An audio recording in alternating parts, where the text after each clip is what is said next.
Okay, we are on page 87. Yes, very good.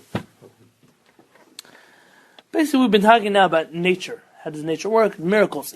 Can you have miracles? Do miracles exist? Is everything just natural? We discussed this last week. Last time we met. I don't know if you remember, but I said something to the effect of 6 days of the week are nature.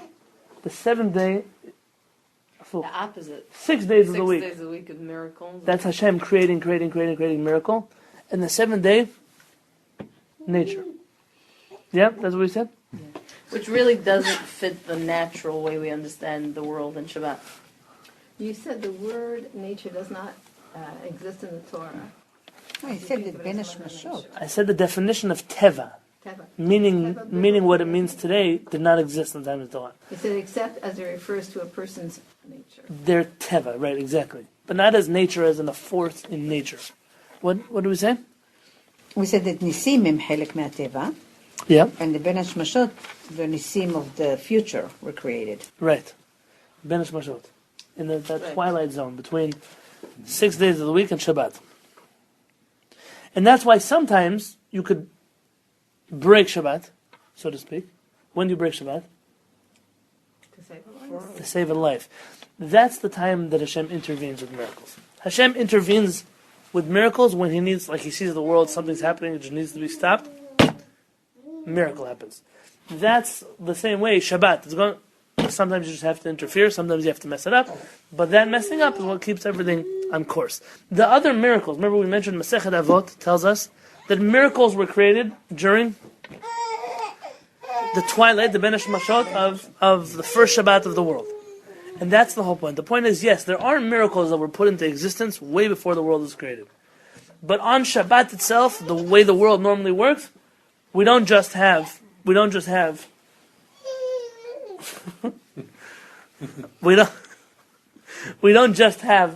miracles happen unless HaKadosh Baruch Hu feels that he has to step in and intervene. I was just reading something from today. I thought it was worth talking about before we get into the meat of the Kuzari, just about the Kuzari in general. Do you know why the Kuzari is famous? You know why the Kuzari is famous? Because it actually happened. It was a very amazing thing that happened. The whole country. Right. Though I'll tell you the truth is, historically, this book is not the exact story of what happened then. It's based on that story. This is essentially a book of Rabbi Yehuda Halevy. Why did it get so famous? Because of the name, Halevy. Oh, there you go. The truth is, the Rambam's writings are very hard to accept. That Jewish heart that loves a little bit of emotion, of spirituality, of I'm not going to say depth, because to say the Rambam doesn't have depth is a lie. To say the Rambam doesn't have spirituality is a lie also, but it's a different degree of spirituality. The Jewish world was waiting for this. Somebody from the Rishonim, who were generally diehard rationalists, to come along and say, Judaism has a little bit more, has a little bit deeper. It's a little bit different than the way you see things. The Rambam, on the other hand, I don't like when they call the Rambam a rationalist. People like to, there was a famous rabbi once said that Hashem created us in His image. But most Jewish groups today, they try to create Hashem in their image. They have an image, they believe that, this ideal is a good ideal. For example, they believe in democracy. They spend their whole life proving that Hashem is democratic. But Hashem doesn't believe in democracy. If Hashem believed in democracy, we wouldn't have the Torah looking the way the Torah looks like today. We're just not. We don't believe in a democracy. We believe in certain elements of democracy, yes. We also believe that certain parts of democracy can ruin the world and can ruin humanity, and that's what we see in front of our face. We don't believe in a dictatorship. HaKadosh Baruch Hu doesn't believe in that mode of government either, but we sometimes have an ideal, and then we'll go out of our way to prove that that ideal is a Torah ideal. We don't need to create Hashem in our own image, just like we don't need to create Judaism in our own image. The Rambam is not a rationalist just because you're a rationalist. It could be that he's most similar to you as a rationalist, and let's say that Arizal is. Yeah, that might make sense, because that Arizal is super not a rationalist. And, for that Arizal, I'll tell you the truth, I once argued with a professor about this that I had. And he said that the Arizal, the Kabbalists are not rationalists. And the rationalists are rational. I said, you're making a mistake. What is your definition of rational? So Rav Avraham says the world has two paths. The path this way, the straight way, everyone can do it. That's the path that we deal with in halakha. Then there's the path of the Mekubalim. Don't mix the two. It's not going to end up well for you.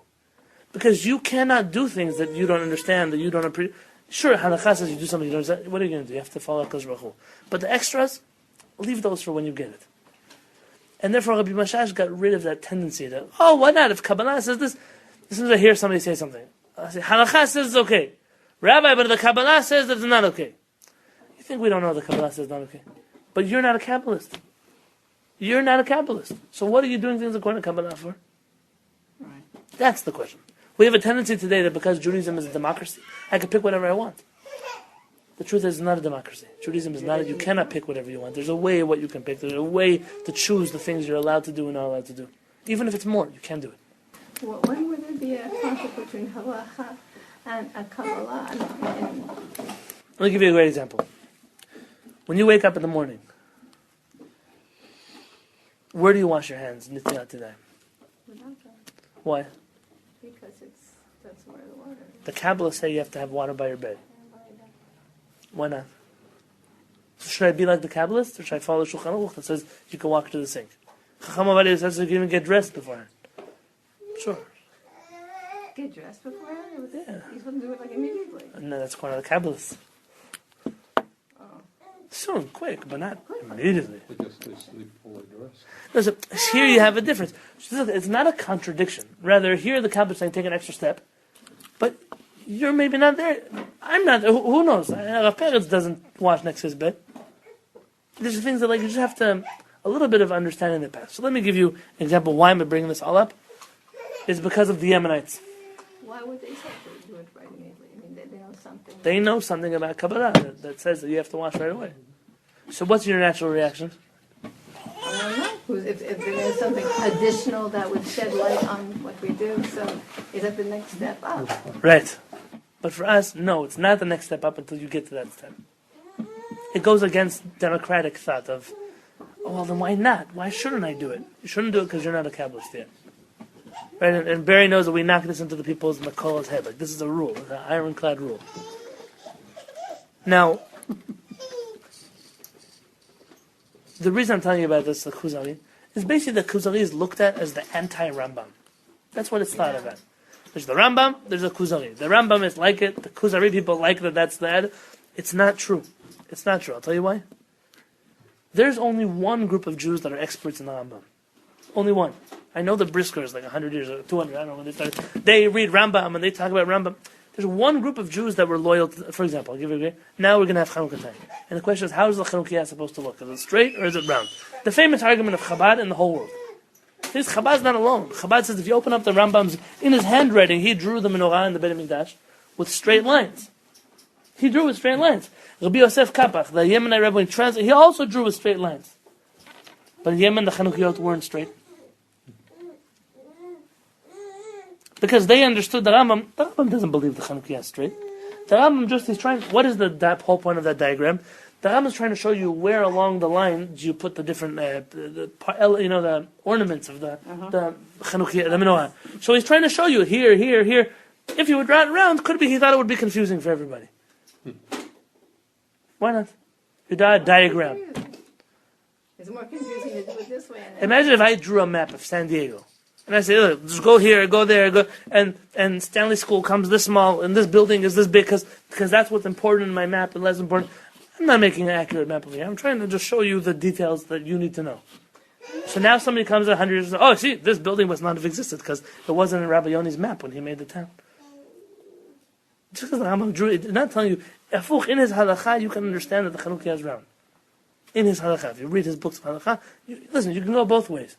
I'm not saying that if you lay it straight, it's a problem. It's not a problem. But you want to say who's the expert? Meaning what? Round meaning, Oh, I see. like the traditional menorah sense. Okay. What I'm trying to share is that if the Yemenites, who only follow the Rambam, would have thought that the Rambam wanted it to be straight, they would have done it a very long time ago. Very long time ago. I give it to them. That's the kind of thing, you don't, just like I'm not going to tell the Kabbalists how to learn Kabbalah. I'm also not going to tell the Yemenites how to learn the Rambam. It's a rule of ours. Certain people, they have their area of expertise. When you say rule of us meaning who? Us meaning the world. The Jewish world shouldn't tell those who are Talmidim of the Rambam. Believe that? Maybe not. The Yemenite. I'm telling them that Oh. they should believe it. So let me give you a great example. And this is everything why I'm telling you this. I was reading today about a rabbi, Rabbi Yosef Kapach, famous Yemenite rabbi. I was not zochet to sit in his, in his library to read those books. God willing, one day I'll add it to my library. Was known to be a diehard Rambamist. Made Aliyat to Israel from Yemen. In Yemen, he actually became the chief rabbi over there, and after which point he came to Israel. They put him on the Bedin Gadol in Jerusalem. He was in the Supreme Rabbinic Court in Yerushalayim. He sat on the same Bedin as Rabbi Yashiv, as Rabbi Bar Yosef, as Tzitz Eliezer, as many of the great minds of Halacha in his generation. There's a big problem, though, when he made Aliyat to Israel. And that was that he officially was a member of a renegade Yemenite movement. Started at the end of the 1800s, beginning of the 1900s, by his grandfather, called the Dor De'ah. Familiar with this term? The Dor De'ah means the generation of knowledge, of enlightenment, kind of. There's a big town in Yemen called Sana'a. That's like the capital. It's a capital. Yeah, a lot of Jews live there, and a lot of Talmidei Chachamim came from that region of Yemen. There were two big rabbis in this region of Yemen. One was Rabbi Yichye Kapach, and one was Rabbi Yitzchak Halevy. Two big rabbis. They were both on the Bedin together. And then came a big struggle, which was sometime about 300, 400 years ago in Yemen, the Shulchan Aruch was introduced to Yemen. And Sidur from the Arizal was introduced to Yemen. And different books that were not Rambam books were introduced to Yemen. And there was a big split in the community. Do we follow the Yemenite tradition, or do we adapt the Yemenite tradition to the updated version of Halakha as they saw it? My family, for example, comes from the Shami Yemenites, which is that they pretty much followed Halakha like the Shulchan Aruch and like the Arizal. They pray. If you would go to a traditional Yemenite synagogue, like the Baladi synagogue, totally different. Very different. It follows everything like the Rambam.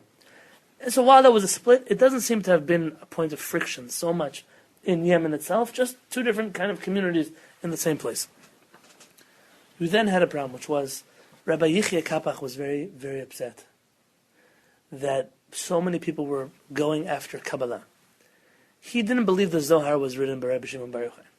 Like many rabbis, didn't believe the Zohar was written by Rabbi Shimon Bar Yochai. He actually says, whoever the author of the Zohar is, he's a false prophet. And he has a book called Milchamot Hashem. He fights against the Zohar tooth and nail. The war of God is proving that it's wrong. He says there are certain Kabbalists that were believers in Hashem and certain Kabbalists who were pagans. He says they believed in multi-part God and all kinds of things like that. And listen, the argument is an old argument, but he decided to found a group of Jews called the Dod. They later were called the Dodeim, Dardeim, whatever they were called. It was like a nickname for them. But the Dodeah, the generation of knowledge, they reject the teachings of the Kabbalah, and they only follow the traditional works of Judaism.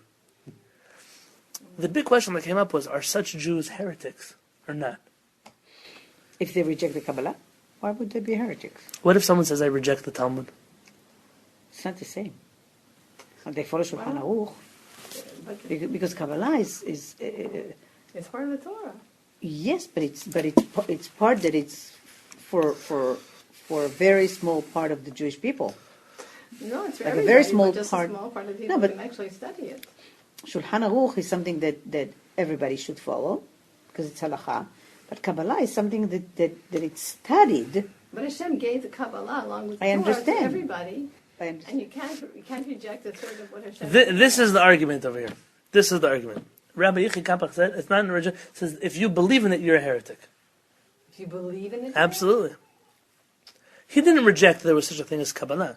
He rejected certain schools of thought in Kabbalah, which today are very popular, which he felt were heretical.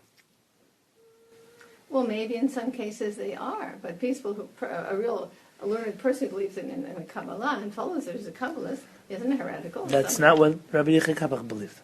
Well, okay, he has the right to. Rabbi Yitzchak Halevy, the other rabbi in Sana'a, was his biggest opponent. And they went to war over this. And they decided one thing which was very noble of them. They decided they were both going to argue, they were going to disagree, but they were going to sit on the same Bedin together. Because there should not be two Batei Din in one town. Wow. And for the rest of their life, they sat on the same Bedin. They disagreed on this topic, but everything else they got along with each other. So that's something that's very noble. So you don't hear about it in other places. They're very easy. Oh, we're splitting up, making our own bedin. That would be the normal attitude of a Jewish community today. Not only that, you disagree with someone, you automatically He's a heretic. He's not Jewish. He's not this. He's not that. racist. Yeah. Exactly. So that was something very special. When I was learning this, wow, that's something to be said about both the people here. Rabbi Yichya Kapach has a son. I believe his name is Rabbi Moshe, but don't hold me to it. He has a son, his grandson, Rabbi Yosef Kapach, the rabbi we're talking about right now.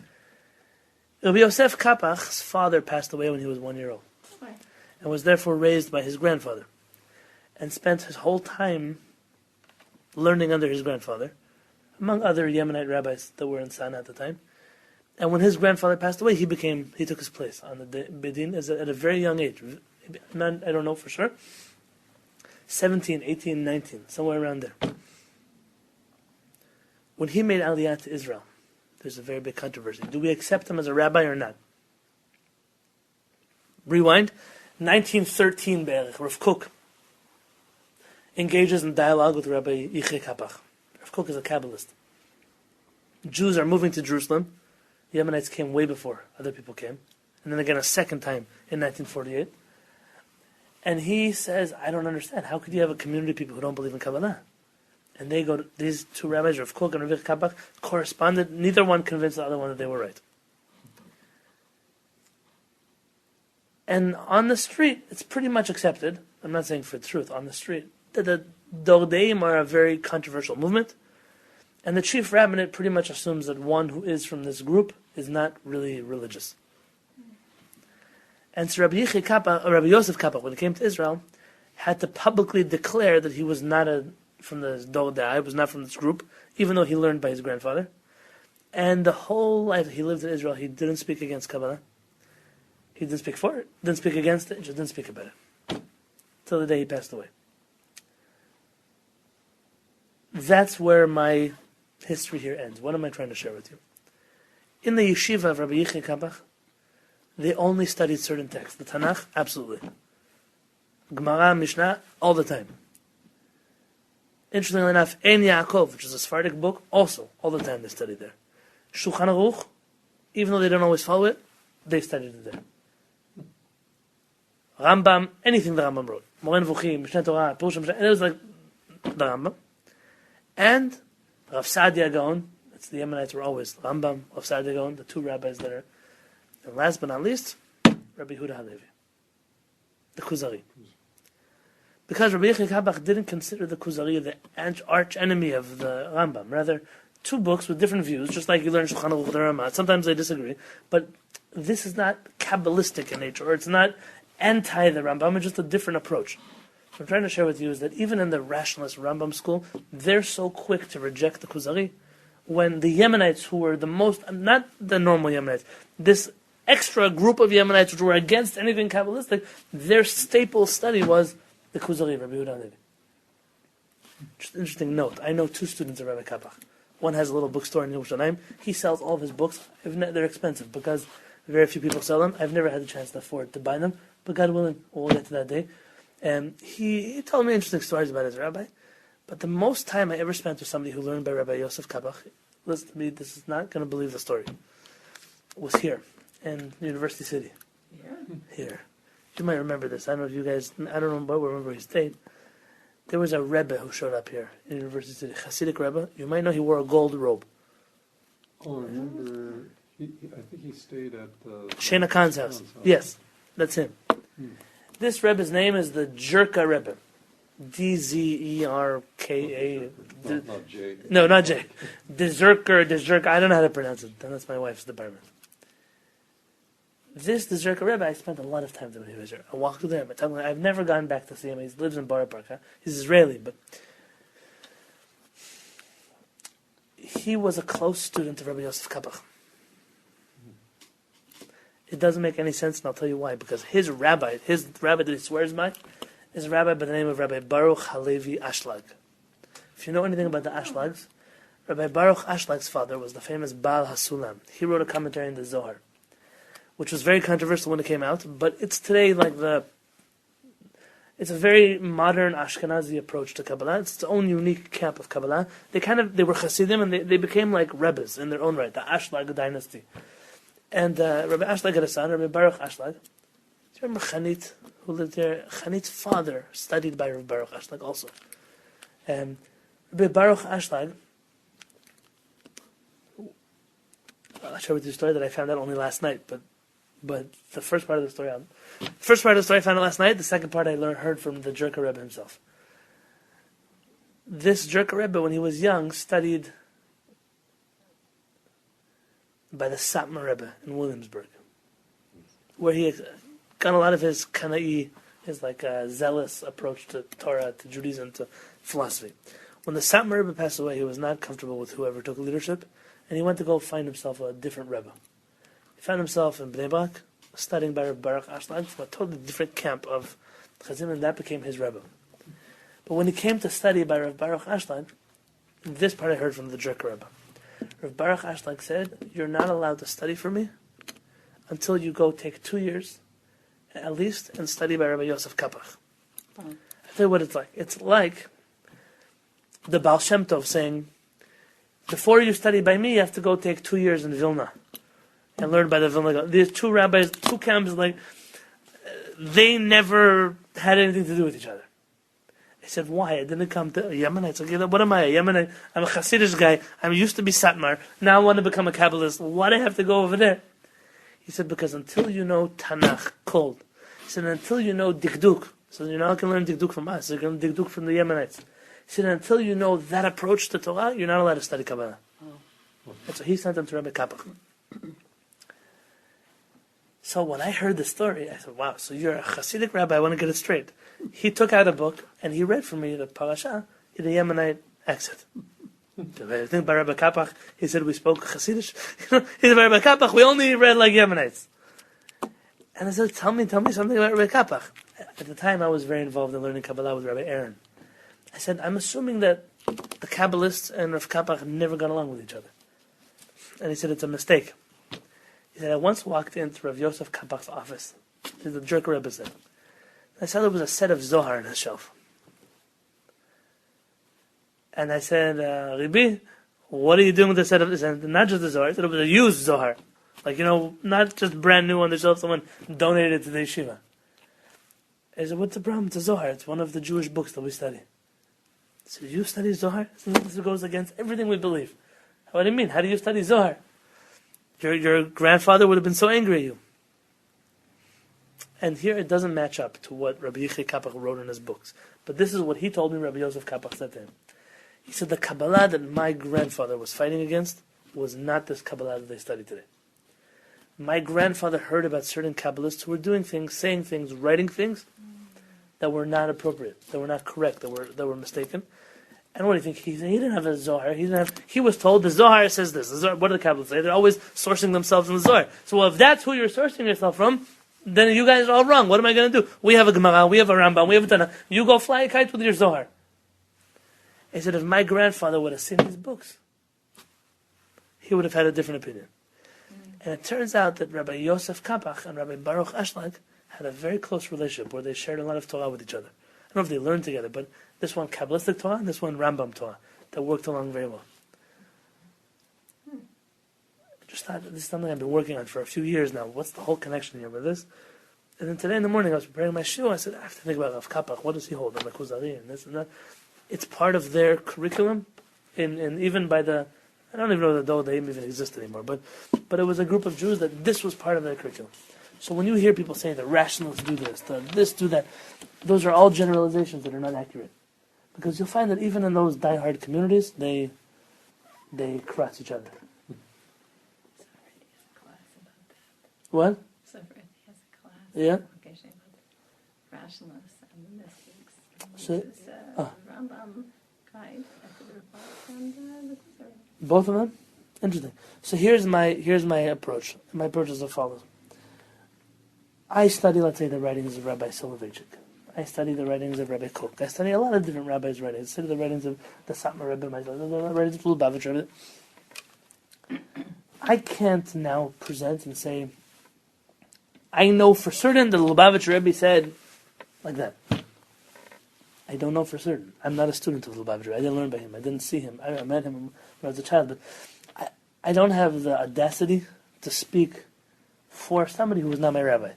You tell me how a parrot said something, I could prove to you he didn't say what you think he said.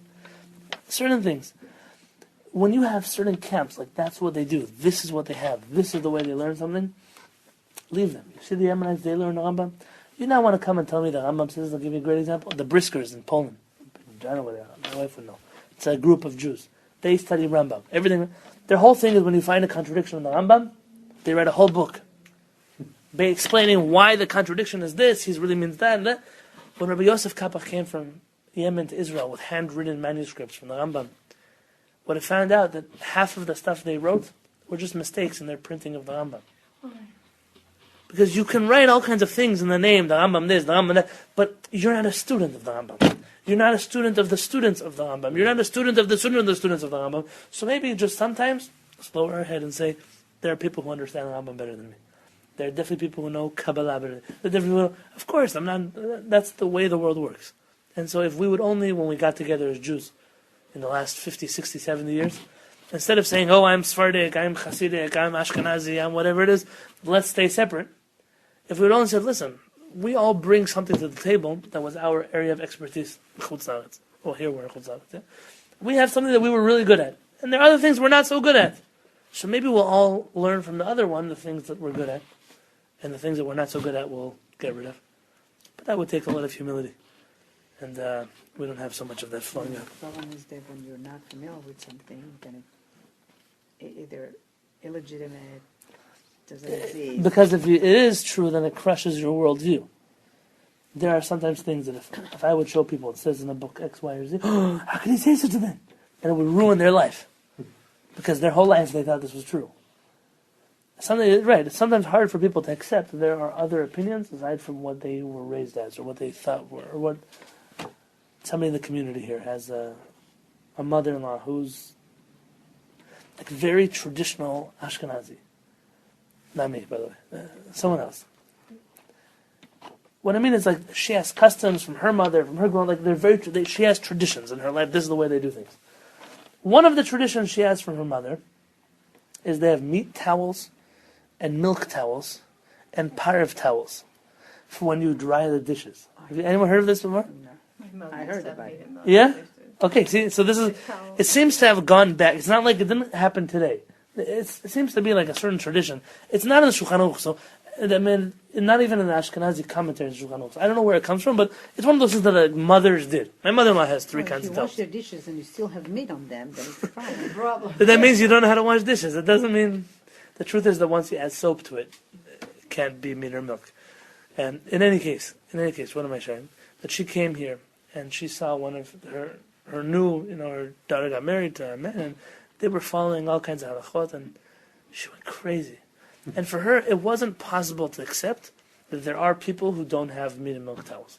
And if there are such people, it must mean they don't know anything about kosher. So they came to me to ask me. They're not from my community. They came to ask me. The husband was Sephardic, so they felt that maybe I could help them. I said, yeah, it's true. By Sephardim, we never heard of such a thing. We use meat and milk as a towel. A towel is a towel. You're not eating the towel. You're not. What's the problem? So she told me, "You're not a real rabbi." She wasn't angry at me. She was like, "It can't be that you know what you're talking about, because you can't possibly do something that goes against what I believe in." This is the problem that most people have. Baruch Hashem, most educated people are not like that. People who learn, they also realize that not everything's like me. Not everything's, when I hear a custom, sometimes in my kollel, we'll learn something and, Eli will say, in Chabad we do it. I didn't know that. But I believe it. Why? Because, fine, so now I have to add in the next time I speak to say, there's Sephardim, there's Ashkenazim, and there's Chabad, has a different custom. It doesn't crush my worldview when I hear that there's just another thing you add to the list of things when you have to teach this topic the next time. That should be the attitude. So we learn Kuzari. Sometimes we're going to see something. Wow, that sounds like something I've never thought I could believe in before. Okay, don't worry. There's a Rambam that disagrees, or there's a Maharal that agrees, or you'll back it up with somewhere else. But this is just knowledge to have. So let's, with that whole introduction, I have now 5 minutes to do some of the Kuzari. Amar hechaver. It's 71. Ayin Aleph. It's on page 87, but paragraph 71. Let's go back to 69. The rabbi said this does not require a lengthy answer. The wisdom that you see involved in the creation of an ant, for example, do you attribute those wisdom to some star or other heavenly force other than God? Who is truly omnipotent and exact? And who provides each and everything with its exact properties? When you see an ant and all these things, do you attribute that to Hashem? Amar Kuzari v'zeh miyuchas el po'al hateva. These properties are attributed to nature. Nature, again, that word we mentioned last time. What is nature? Amar Chaver. So now this is our discussion this week. Says the rabbi, Umahu hateva. Nature, yeah. What exactly is nature? You say nature. Nature does this. This is the way the nature. What is nature? Define nature for me. Amar Kuzari. So says the Kuzari. I love mumbo jumbo. Hu koach ma'kochot. It is a certain force within the universe. Al ma shamanu b'chokhmot.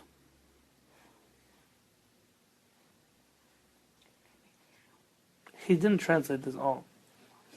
From what we heard from the wisdom, ve'ein anachnu yodim mahu. We don't know what it is. Aval hachachamim bli safek. Yodim oto bli safek. But the wise scientists. I don't know that there's an accurate translation. The wise philosophers, then, would be the proper term. They know exactly what it is that's nature. You come in here to the same problem we had about a few months ago. I don't understand it clearly, but the wise people understand it clearly. So, are you believing in the wise people? No. Well, he is. He's believing in the wise people. He already rejected them when he first talked to the philosophers. Well, he's still stuck. He comes from a society where wise people. Let me give you a modern day example: science. Explain to me the way something works. I don't know, but someone out there knows how it works. Maybe not. Well, that's what the world believes. Scientists, they know everything. We're not, but the Jews are not innately against science. The problem is when science becomes a fact. It's not always a fact. Some things are fact, yes. Some things are fact. Science believe in. Right, exactly. So you can't. The whole point of science is logical, rational. You cannot believe in science. You cannot believe in scientists. Scientists believe something. What do you believe? You are not allowed to use the word believe. They're searchers. They're looking for information. They're trying to uncover things. And there's not anything that they uncover could be disproved the following day. So let me ask this question again. You go tell somebody, what exactly is nature? Gives you a definition. No, but that's not a science. Give me a scientific definition. So, well, the scientists know. So you know the scientists know? No, I'm assuming they do. Oh, so now you're not really sure. Now you're assuming. You're believing that they know something which you're not sure that they know about. Yeah. This is where the rabbi's trying to take the Kuzari. You believe in these wise people, but you don't know that they actually know what they're saying. You say, I don't know it clearly, but I believe it. This is also dangerous when it comes to Judaism. An illiterate Jew is not able to be Jewish. I don't mean illiterate like you can't read. I'm not saying. An illiterate Jew, meaning someone who cannot learn and does not study and does not grow in their knowledge, will never be a good Jew. They can do say Tehillim all day long. They give tzedakah. They could be a nice person. They could be a decent, simple Jew, if you want to call it that. But a good Jew, you have to know a lot to be Jewish. You have to learn a lot to be Jewish. Torah, Yoshua tells us, "Vaygita b'yom ha'valayit," you have to learn all day long. You have to learn Torah. I speak to myself also. That's not musar here. There's so much to know, and the only way you can be proper is if you know all of it and you do all of it. So, what's our excuse for not doing it? Life, you have to do things in life to make a living. There's enough time though in between our things that we do in life. You You have to do as much as you can. Priorities. But when people say, "Oh, I don't know the answer," a lot of times people come to me, "Rabbi, someone had a discussion with me at work about Jews for Jesus." Often this happens to people that work with non-Jews. I don't know anybody who works in a non-Jewish company that no one's ever spoken to them about Jesus before. Anybody? Every person I know works with non-Jews. Someone's spoken to them about it. Most people give the answer. We don't believe it. Why not? And they'll say, whatever one-liner they know. Then when someone starts to ask them questions, I don't know the answer to your question. The rabbi, though, we have rabbis. We know that our rabbis know all the answers to your questions. Whereas that's nice that people have so much faith in rabbis, it's not valid when it comes to an argument. It's not. You have to learn these things for yourself. Sometimes we'll call out of parents, and I'll ask him a question, Rabbi, do we do X, Y, or Z? He says, you didn't learn it well enough. So what do you mean? He said, you have to first, before you ask me a question, go back, learn the Shulchan Aruch, learn the Rambam, learn the Kabbalah, bring me all the opinions and ask me your question again. What do you mean, I'm asking you because he says, that's not the way it works. You don't believe me when I tell you something. You have to know that what I'm telling you is true. That's the way that I was raised, the chinuch that I got. By the time you finish learning this, you're not going to call him. No. See, that's the thing. Now I'm so curious. So how are you machia? Rabbi, what did you decide? But what it did for us was, I could have easily come out of my yeshiva. My rabbi is God. And we do everything he does. We say everything he says. We walk the same way he walks, like most people who have rabbis do. And I remember once I asked a lot of parents, Rabbi, are you allowed to go up to Halevy, to Temple Mount? I said, of course. But a lot of people don't. He said, they don't know what they're talking about, those who disagree. I said, Rabbi, you're talking about some pretty big rabbis. He said, pretty big rabbis? He said, pretty big rabbis who didn't take the time to sit down and study the topic. I said, what do you mean? He said, the only person who made a map of Har HaBayit, where you can go, where you can't go, where the Kodesh Kodeshim was, what the Rambam holds, what the Ravad holds, the only one who did it is Rabbi Shlomo Goren. You like him, you don't like him, until you know what he knows, you can't argue with him. He said, I'm willing to say, I'm not saying. Say, I want to say, Chacham Ovadia Yosef said no.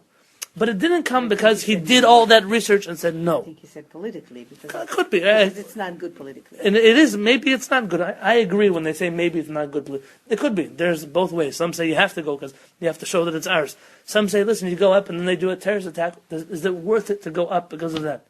Well, then they say, are we always going to give in to whatever they say? Our whole life is going to be this crisis. What I'm sharing with you is, you can also be a Talmid Chacham in something, even though you're asking somebody else a question. Now, very often rabbis will say, I'll give you the answer, but there's like an unspoken rule that rabbis don't explain why they give the answer. It's a halakha they teach you. Teach a halakha, don't tell them why you came to that conclusion. You're taught as a rabbi to tell? Not me. In certain places, I studied to be a rabbi in different places before I got to Peret. I started smicha when I was much younger. And so, why is that?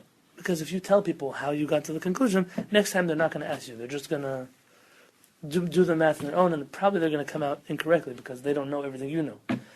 How parents felt the opposite. Yeah, sometimes some people, you don't tell them everything. But you have to tell people where it came from, why it came from somewhere. It's an argument. It's not, because you have to make people intelligent. You have to teach people that there's some things they need to know for themselves. The majority of people wouldn't go look it up. They just ask another rabbi. But that's the problem. The problem is we allow people, it's a certain dependency they have on rabbis. It's a dependency people have on scientists. They always say, if you would go to a doctor, would you argue with the doctor about X, Y, and Z? Yeah. Sometimes. Yeah. So people say, no way, we never asked that. Of course you would argue with the doctor. I know people whose lives have been saved because they argued with the doctor. Yeah. Because the doctor gave them 2 medicines. They happen to have done the research that this medicine is not good for me. Oh, you're right, I didn't read that review. The person could have died from that.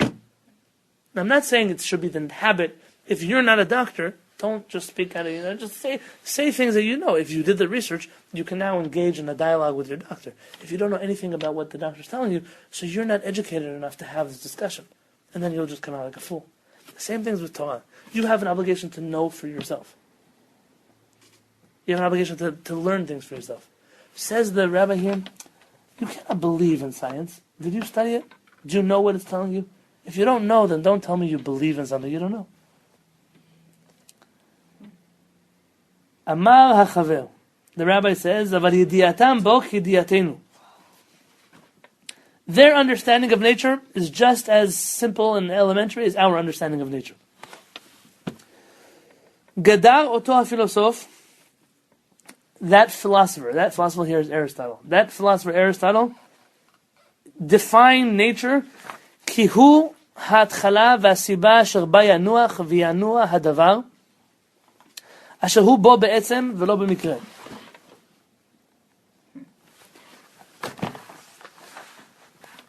Aristotle defined it by stating that nature is the underlying cause of all phenomena, which cause change within a physical object, provided that these changes are intrinsic, not incidental, to the object in question. Let's read the footnote. This is elaborated upon in 510. We have a long way to go till 5:10. We're at 174 now. Intrinsic change versus incidental change. This is in Hebrew be'etzem or mikre. Can be explained by the following example. When one ages, one's hair becomes white. This is a natural phenomenon and is therefore intrinsic to the hair. The hair be'etzem turns white. It's not a miracle, right? That is the nature of hair. But when one chooses to dye his hair white, that should be a... No, to dye his white hair to be a different color, then that change isn't. On the other hand, this change is not intrinsic to the hair, but rather incidental. What does incidental mean? Not by accident, not mikre exactly, but meaning someone caused it to happen. The result of some outside effect other than the natural tendencies of the hair. Mm-hmm. So what he's saying here is, hair turning white, that's the nature of the hair. Hair turning white because you dyed it white, or turning black because you dyed the white hair black, that's what's called mikre, incidental. It's not a coincidence, per se, but some outside force, not nature, is what caused that to happen. So he's defining nature as the underlying cause of all phenomena, whatever that is. He hasn't defined it at all. Very nice. Says the rabbi, see, Aristotle said something. You believe that he knows what he's talking about. He said something just as vague as we know. We know that. We know that's true. Nature, your hair comes out. You're going to tell me, we don't have to be philosophers to tell you this. His knowledge of nature is not as wise or all-inclusive as you might think. And that's the mistake. The mistake is that there are holes. There are holes in the theory. There are holes in this approach. We're going to discuss next week an interesting thing. The philosophers in the olden days, the world is made up of 4 elements: fire, water, wind, and earth. No other order. They believe that earth, for example, I'll give you this example now, even though it's for later. Earth, the nature of earth is that it always wants to go back to the earth. Example, if you pick up earth and you throw it in the air, it'll always go back down. It's not gravity, says the philosophers. It's nature. Nature says the earth is always trying to go back to where the earth came from. So what if you take earth and you hold it in your hand? Why doesn't it go back? Because the nature of the earth is being interrupted by your hand, which is that, what's the word they use? Incidental, the mikre. Mikre is your hand is blocking the earth from going back. We're going to say, okay, that's an interesting thought. And then he does the same thing by fire. Why does fire always go up? Because fire always goes above the wind, according to philosophy. That's why fire goes up. Above the wind, it goes above the ground. Why does water always flow back to the ocean? Because that's its source. That's where water's from. It's certain things that's how they explain the world. That was their understanding of nature. Says the rabbi, that understanding of nature is just as elementary as our understanding of nature. It's chidush. Maybe you believe it. Maybe you don't believe it. Tough. It's not really. It's like taking the question. It's not really saying anything. It's like describing what it's not really defining anything. Remember we spoke a few months ago about Chochmah Yivanit, the Greek wisdom? So what exactly is Greek wisdom? Borrowed from other cultures, like from Rome. Oh, that we said for sure. How do Greek philosophers speak? How do they speak? They speak nonsense, but in very fancy language. There are a lot of Greek philosophers that I know clearly. A lot of nonsense, but in very fancy language. Why? Because if I could get something out of what your intellect says, then now I could make you believe that I know what I'm talking about. There's a certain rabbi who once said that Martin Buber was nothing but a blabbering fool. But he said such things that were so crazy that no one understood them, they figured he must know what he's talking about. I don't know anything about Martin Buber. I don't know him. I don't know his friends. I don't know anything. What I'm sharing with you is there is such a notion in the world that if you speak very fancy, it's kind of, I had students who were British. And Americans, they hear a British accent, it's posh. It's like, and this kid could come into a room and curse at you, and you would be so happy. Like it sounds so naive, so nice, so pleasant. That's just the way it is. You could have someone who speaks in an Australian accent, and as civilized and professional as he sounds, to the rest of the people with accents, he sounds like he's a redneck from, I don't know where he sounds like. He sounds, I'm not putting down Australians. But there are certain things that just, philosophers have a way of speech that makes them sound good, even if they don't know what they're saying. And the rabbi is trying to knock this into the Kuzari's head. Don't be what's called in Hebrew a peti amamin l'chol davar. Don't believe everything that they're told. Ask, dig in, become educated. I'm telling you the same thing in Judaism. Don't believe everything you're told. Even if someone says, I have a source and a source. Every time I hear people say a source, I look it up and it's not what the source said. Now, it could be they interpreted the source to say that, but it's not what the source said. At least not as simple as he wanted it to say, or she wanted it to mean. You have to learn, be educated. That's what the rabbi is trying to tell the Kuzari. God willing, next week.